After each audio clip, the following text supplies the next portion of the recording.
નમસ્કાર દોસ્તો, બાઇક અને રિક્ષાનું એક્સિડન્ટ થતાં બનેલી ઘટના. એક ખુશનુમા સાંજે અમદાવાદના એસજી હાઈવે પર ટ્રાફિક હંમેશની જેમ પૂરપાટ ઝડપે દોડી રહ્યો હતો. આકાશમાં સૂરજ આથમવાની તૈયારીમાં હતો અને લોકો પોતપોતાના ઘરે પહોંચવાની ઉતાવળમાં હતા. આ ભીડમાં 24 વર્ષનો રોહન તેની નવી સ્પોર્ટ બાઇક પર જઈ રહ્યો હતો, જ્યારે બીજી તરફ 55 વર્ષના રમણભાઈ તેમની સવારીઓથી ભરેલી રિક્ષા લઈને ધીમી ગતિએ આગળ વધી રહ્યા હતા. કોઈને અંદાજ નહોતો કે આગામી થોડી જ ક્ષણોમાં એક મોટી દુર્ઘટના ઘટવાની છે. રોહન યુવાનીના જોશમાં અને ઓફિસેથી મોડું થવાના કારણે બાઇક ખૂબ જ ઝડપથી ચલાવી રહ્યો હતો. તે રસ્તા પર ઝિંગઝેંગ રીતે વાહનો કાપીને આગળ નીકળવાનો પ્રયત્ન કરતો હતો. બીજી બાજુ રમણભાઈની રિક્ષામાં એક પરિવાર બેઠો હતો, જેમાં એક નાનું બાળક પણ હતું. રમણભાઈ ખૂબ જ સાવધાનીપૂર્વક રિક્ષા ડાબી બાજુએ ચલાવી રહ્યા હતા. બરાબર 4 રસ્તાના સર્કલ પાસે અચાનક એક કાર ચાલકે વગર ઇન્ડિકેટરે બ્રેક મારી તેને બચાવવા જતાં રમણભાઈએ પોતાની રિક્ષા સહેજ જમણી તરફ વાળી. બરાબર એ જ સમયે પાછળથી પૂરપાટ ઝડપે આવી રહેલો રોહન પોતાની બાઇક પરનો કાબુ ગુમાવી બેઠો. રોહનની બાઇક સીધી જ રમણભાઈની રિક્ષાના પાછળના ભાગે ધડાકાભેર અથડાઈ. અકસ્માત એટલો ભયંકર હતો કે તેનો અવાજ દૂર દૂર સુધી સંભળાયો. બાઇક અથડાતા જ રિક્ષા હવામાં ફંગોળાઈને રસ્તાની વચ્ચોવચ્ચ પલટી ખાઈ ગઈ.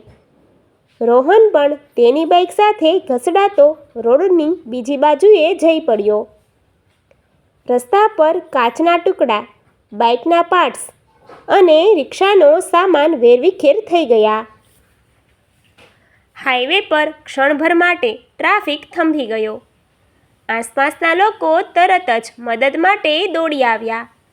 રિક્ષા પલટી જવાના કારણે અંદર બેઠેલા મુસાફરોની ચીસાચીસથી વાતાવરણ ગમગીન થઈ ગયું.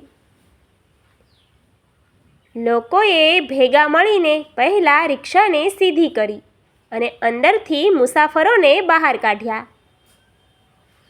નસીબ જોગે રિક્ષામાં બેઠેલા પરિવારને નાની મોટી ઈજાઓ થઈ હતી, પરંતુ બાળક સુરક્ષિત હતું.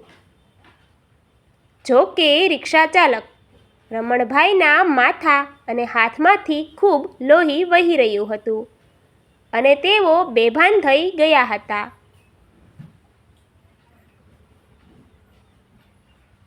બીજી તરફ રોહનની હાલત પણ ગંભીર હતી.